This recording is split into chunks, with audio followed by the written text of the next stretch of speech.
ये आकाशवाणी है। अब आप आशुतोष जैन से समाचार सुनिए। पाकिस्तानी सैनिकों ने कल रात फिर संघर्ष विराम का उल्लंघन करते हुए जम्मू कश्मीर के पुंछ जिले में नियंत्रण रेखा से सटी भारत की अग्रिम चौकियों पर गोलीबारी की। रक्षा प्रवक्ता एसएन आचार्य ने बताया कि पाकिस्तानी सैनिकों ने कल रात करीब 9:45 बजे मेंढर और हमीरपुर इलाकों में भारत की अग्रिम चौकियों पर छोटे हथियारों से गोलीबारी की। भारतीय सैनिकों ने भी जवाबी कार्रवाई की। किसी के हताहत होने की खबर नहीं है। पाकिस्तानी सैनिकों ने लद्दाख के ऊंचाई वाले इलाकों में भी संघर्ष विराम का उल्लंघन किया है। 1999 के करगिल युद्ध के बाद पहली बार पाकिस्तानी सैनिकों ने करगिल क्षेत्र के द्रास और काकसर क्षेत्रों में भारतीय चौकियों पर छोटे और स्वचालित हथियारों से गोलीबारी की है। सोमवार रात के बाद 4 दिन में पाकिस्तान संघर्ष विराम का 2 बार उल्लंघन कर चुका है। केंद्रीय गृह सचिव अनिल गोस्वामी ने कल जम्मू कश्मीर में स्थिति का जायजा लिया और जम्मू जिले के आरएसपुरा की सीमा चौकियों का दौरा किया। मुंबई नौसेना गोदी में आईएनएस सिंधु रक्षक पनडुब्बी हादसे के 4 दिन बाद भी राहत कार्य और लापता नाविकों की तलाश जारी है। इस पनडुब्बी में दुर्घटनावश आग लगने के बाद यह समुद्र में डूब गई थी।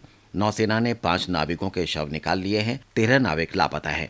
नौसेना के अधिकारियों ने कहा है कि हादसे में किसी के जीवित बचने की संभावना नहीं है। नौसेना के जनसंपर्क अधिकारी ने बताया कि लापता 13 नाविकों की तलाश के प्रयास युद्ध स्तर पर किए जा रहे हैं। इस बीच मुंबई पुलिस ने आईएनएस सिंधु रक्षक से संबद्ध चिकित्सक के बयान के आधार पर आपराधिक दंड प्रक्रिया संहिता के तहत दुर्घटनावश मौत का मामला दर्ज कर लिया है।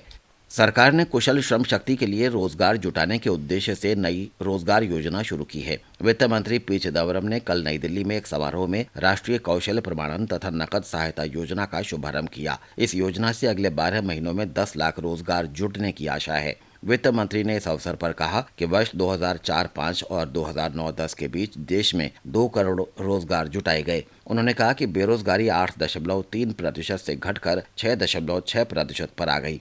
इस अवसर पर ग्रामीण विकास मंत्री जयराम रमेश ने कहा कि हर साल गरीब परिवारों के 3 लाख युवाओं को प्रशिक्षित कर उन्हें रोजगार मुहैया कराया जाएगा। पश्चिम बंगाल में गोरखा जनमुक्ति मोर्चा की तरफ से 19 से 23 अगस्त तक घर के भीतर रहते हुए जन आंदोलन करने के फैसले को देखते हुए सुरक्षा कड़ी कर दी गई है। दार्जिलिंग, करसियांग और कलिम्पोंग तहसीलों में अर्धसैनिक बलों ने गश्त तेज कर दी है। मोर्चे ने कहा है कि इस आंदोलन में दार्जिलिंग जिले के पर्वतीय क्षेत्र में अलग गोरखालैंड राज्य की मांग पर दबाव बनाते हुए लोग घरों में ही रहेंगे। पंजाब में पूर्व पुलिस महानिदेशक कारागार ने पंजाब और हरियाणा उच्च न्यायालय में खुलासा किया है कि उनके अध्ययन के अनुसार पंजाब में सीमा के पास विभिन्न जेलों में रोजाना कम से कम 10 किलोग्राम नशीले पदार्थों का सेवन किया जाता है। उन्होंने आरोप लगाया कि राजनीतिक दखलंदाजी और जेल अधिकारियों के साथ मिलकर ये काम किया जा रहा है। जालंधर में आकाशवाणी से बातचीत में उन्होंने कहा कि खुफिया शाखा के अपर महानिदेशक के रूप में उन्होंने उस समय राज्य सरकार को रिपोर्ट दी थी, लेकिन पंजाब के कारागार मंत्री सरवण सिंह फिलौर ने किसी तरह की राजनीतिक साजिश और ऐसी कोई रिपोर्ट दिए जाने से इनकार किया।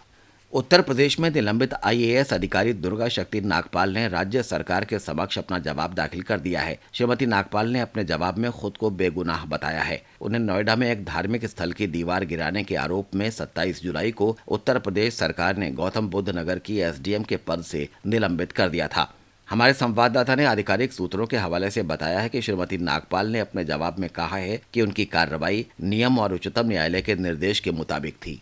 दिल्ली सरकार ने प्याज की बढ़ती कीमतों के मद्देनजर आज से शहर के करीब 1000 स्थानों पर उचित मूल्य पर प्याज बेचने का फैसला किया है। सफल और नेफेड के बिक्री केंद्रों और 600 जगहों पर मोबाइल वैन के जरिए लाभ हानि के बिना प्याज बेची जाएगी। इसके लिए 150 वैन लगाई जाएंगी। उत्तर भारत के कई स्थानों पर मूसलाधार बारिश के कारण जनजीवन पर असर पड़ा है। उत्तर प्रदेश में कल बारिश से जुड़ी घटनाओं में 11 लोगों की मौत हो गई। राज्य की प्रमुख नदियां उफान पर हैं। उत्तराखंड की प्रमुख नदियां खतरे के निशान के आसपास बह रही हैं। राज्य के विभिन्न हिस्सों में हल्की से मध्यम बारिश हुई है। हिमाचल प्रदेश के सिरमौर और चंबा जिलों में भी भारी बारिश हुई है।